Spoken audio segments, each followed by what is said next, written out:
Hello guys, मेरा नाम है रवि और स्टडी ग्लो में आपका बहुत बहुत स्वागत है। बात करेंगे E20 के बारे में, जिसका मोदी जी ने उद्घाटन किया है बेंगलुरु में। और साथ ही साथ हम ये भी जानेंगे कि किस तरीके से जो हमारे किसान हैं, जो भारत है, वो क्या हो सकता है, बहुत आगे जा सकता है। और जो पेट्रोल आज हमको 100 रुपए लीटर मिल रहा है या 90 रुपए लीटर मिल रहा है, मतलब सस्ता बढ़ता रहता है, मतलब आगे ऊपर नीचे होता रहता है, तो ये काफी सस्ता हो सकता है। साथ ही साथ जो पोल्यूशन है, ठीक है, वो भी कम हो सकता है। कैसे E20 के द्वारा, और ये E20 2030 में E50 हो जाएगा, ये कैसे होगा इसको हम समझेंगे। लेकिन साथ ही साथ हम ये जानेंगे कि E20 है क्या। देखिए, आप अब यहाँ पे देख रहे हैं कि मोदी जी इसका उद्घाटन कर रहे हैं। एक तरीके से पेट्रोल पंप है। आप पेट्रोल भराते होंगे गाड़ी में, आपको पता है वो पेट्रोल आता है। लेकिन उसी पेट्रोल में जब क्या होता है कि 20% कितना 20% एथेनॉल मिला दिया जाता है, तब क्या होता है कि ये E20 हो जाता है। मतलब कि एथेनॉल एक तो सस्ता होता है, ठीक है, सस्ता होने के साथ साथ ये क्या करता है, मोनो कार्बन डाइऑक्साइड कम प्रोड्यूस करता है, 30% कम प्रोड्यूस करता है। इससे पॉल्यूशन भी कम होता है। और सबसे जो जरूरी है कि जब हम किसी और देश पे क्या होते हैं, निर्भर होते हैं, वहां से पेट्रोल मंगाते हैं, तो हमारे देश का पैसा बाहर जाता है। तो वो पैसा क्या होगा, 20% पैसा बचेगा।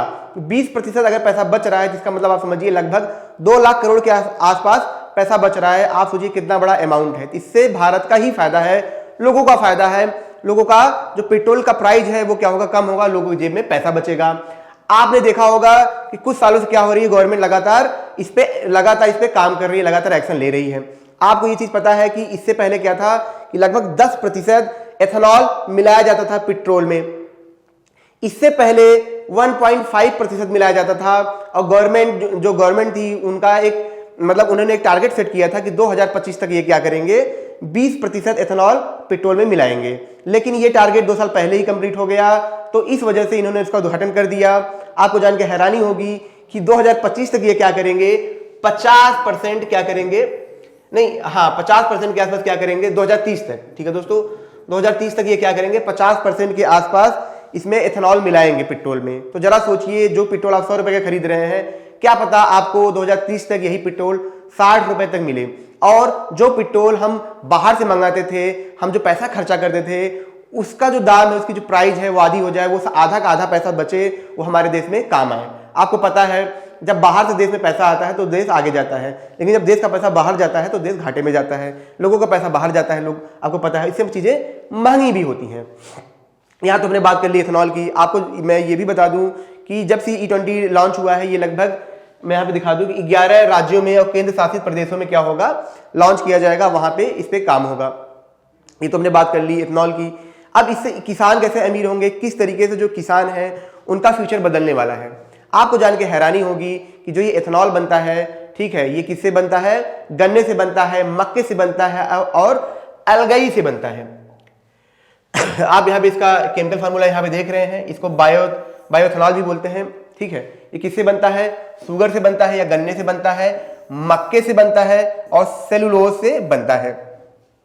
इसको क्या होता है दोस्तों, इसको क्या मतलब, इसको हम जब उसको लेके उसको बहुत ज्यादा गर्म किया जाता है बिना ऑक्सीजन के। ठीक है, बिना, देखिए, ऑक्सीजन साथ इसको हीट करेंगे और इसको चिंगारी देंगे तो जल जाएगा, भाई चीनी है। ठीक है, तो इसको बिना ऑक्सीजन को क्या किया जाता है, इसको गर्म किया जाता है, बहुत ज्यादा गर्म किया जाता है। तो इसके जो मॉलिक्यूल्स होते हैं, जिसका कॉम्बिनेशन होता है, वो टूट जाता है और वो टूट के किस में बदल जाता है, एथेनॉल में बदल जाता है। एथेनॉल आपको पता है फ्यूल होता है, क्लीन फ्यूल होता है, बहुत ज्यादा क्लीन फ्यूल होता है, पॉल्यूशन के लिए बचाता है।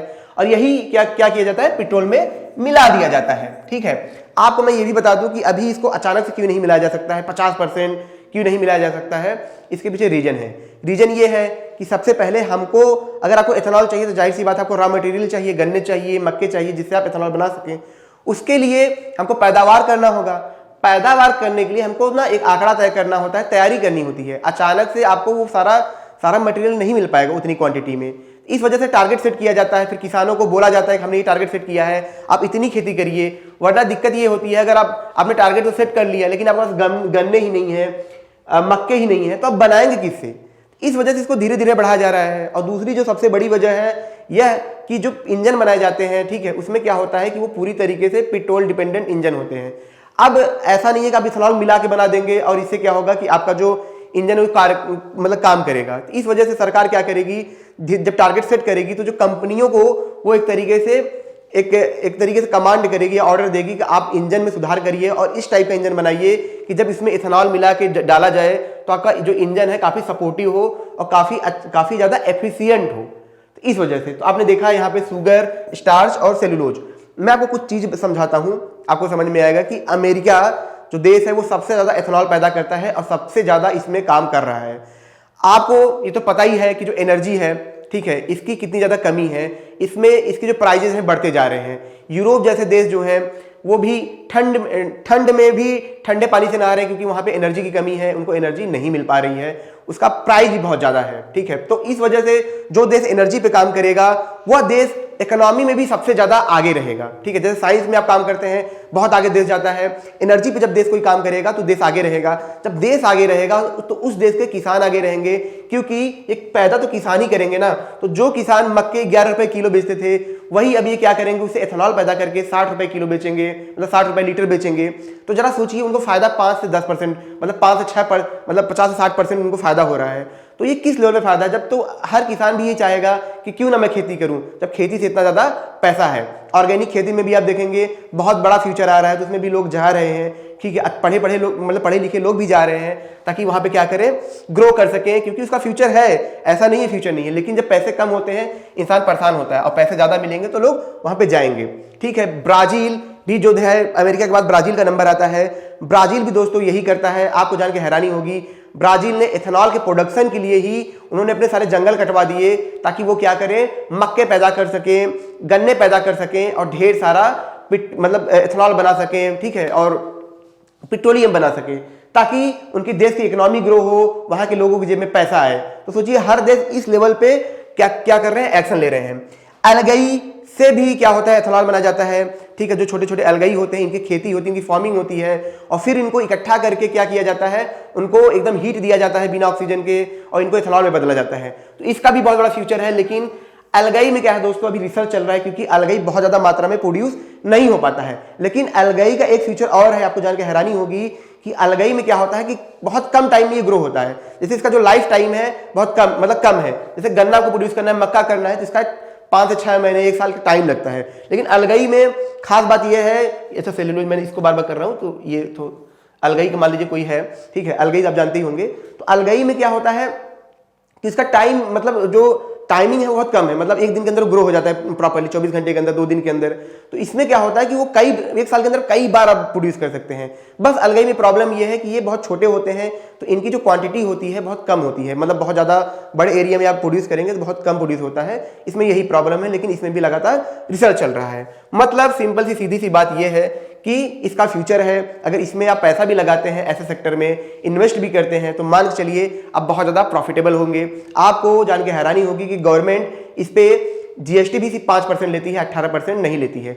गवर्नमेंट इस पर फुल्ली सपोर्ट करती है कि लोग ऐसे बिजनेसेस में आए, लेकिन लोगों को जानकारी नहीं होती है या लोगों को पता नहीं होता है, इस वजह से वो नहीं आ पाते हैं। वरना ऐसे बिजनेसेस गांव में भी शुरू किए जा सकते हैं, क्योंकि एग्रीकल्चर देश है तो ऐसी इसकी जो रॉ मटेरियल है उनको आसानी से मिल पाएंगे।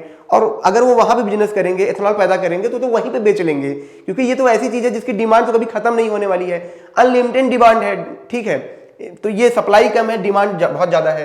तो इस वजह से जब हम पेट्रोल मतलब कच्चा तेल बाहर से मंगाते हैं, तो आपको जान के हैरानी होगी कि हम हर साल लगभग 9.86 लाख करोड़, मतलब 10 लाख करोड़ के आसपास हम पैसा खर्च करते हैं, ठीक है। अगर हमने 20% एथेनॉल मिलाया, मतलब हमने तेलों में बचत की, तो सचिए 2 लाख करोड़ के आसपास पैसा बच रहा है। और जब ये 2030 तक क्या होगा, 50% हो जाएगा, ठीक है। 2030 तक हम 50% एथेनॉल मिलाने लगेंगे, तो ये 5 लाख करोड़ के आसपास पैसा बचने लगेगा।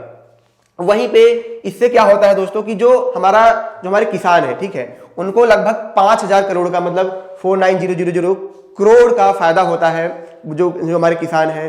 और जो हमारा फॉरेक्स रिजर्व होता है, इसमें लगभग 5,500 करोड़ का, क्या मतलब 54,000 करोड़ का क्या होता है, उनको फायदा होता है। अच्छा, ये लगभग 50,000 करोड़ था, सॉरी, ठीक है। तो ये होता है। और जब हम 20% क्या होता है एथेनॉल मिलाते हैं, तो 30% कार्बन मोनोऑक्साइड जो पोल्यूशन होता है, जो पेट्रोल से निकलता है, वो भी कम होता है। और आपको जान के हैरानी होगी कि भारत ने एक टारगेट सेट किया है कि 2070 तक 0 कार्बन एमिशन बनेगा, मतलब भारत एक ऐसा देश बनेगा जिसमें जीरो कार्बन एमिट कर रहा हो, मतलब नॉन पॉल्यूटेड देश हो, तो उसमें भी ये बहुत ज्यादा हेल्पफुल है, बहुत ज्यादा हेल्प करेगा। साथ ही साथ जो एथेनॉल हम हर साल लगभग 455 करोड़ लीटर पैदा करते थे, वह अब से जब से E20 लॉन्च हुआ है तब से क्या होगा कि 1000 करोड़ लीटर ये बढ़ जाएगा, और साल मतलब हर साल ये क्या होगा, धीरे धीरे बढ़ता रहेगा। आपको तो पता ही है कि सऊदी अरेबिया जो ऐसे देश हैं जो पेट्रोल पैदा करते हैं, लेकिन उसकी एक लिमिटेशन है, क्योंकि एक वक्त के बाद वो खत्म हो जाएगा। उनको इसीलिए कहीं ना कहीं वो क्या कर रहे हैं कि अब पर्यटन पे निर्भर हो रहे हैं, सैलानियों पे निर्भर हो रहे हैं, अपने देश को ऐसा बना रहे हैं कि वहां पे क्या हो, सैलानी आ पाए। और दूसरी तरफ हर देश क्या कर रहा है, नया ऑप्शन खोज रहा है, क्योंकि पेट्रोल में उनको बहुत ज्यादा पैसा खर्चा करना पड़ रहा है। इस वजह से हर देश नए ऑप्शन खोज रहे हैं, ग्रीन एनर्जी की तरफ जा रहे हैं, फ्री एनर्जी की तरफ जा रहे हैं। तो इससे आने वाले वह देश काफी आगे होंगे, ठीक है, उस देश के लोग काफी आगे होंगे जो फ्री एनर्जी और जो ग्रीन एनर्जी पे फोकस करेंगे। तो दोस्तों ये छोटा सा लेक्चर था जिसमें मैंने बताया कि किस तरीके से E20 लॉन्च हुआ है और हमको हेल्प करेगा। सब्सक्राइब करेंगे तो ऐसे लेक्चर आपको बार बार मिलते रहेंगे। मिलते हैं नेक्स्ट लेक्चर में। Thank you so much.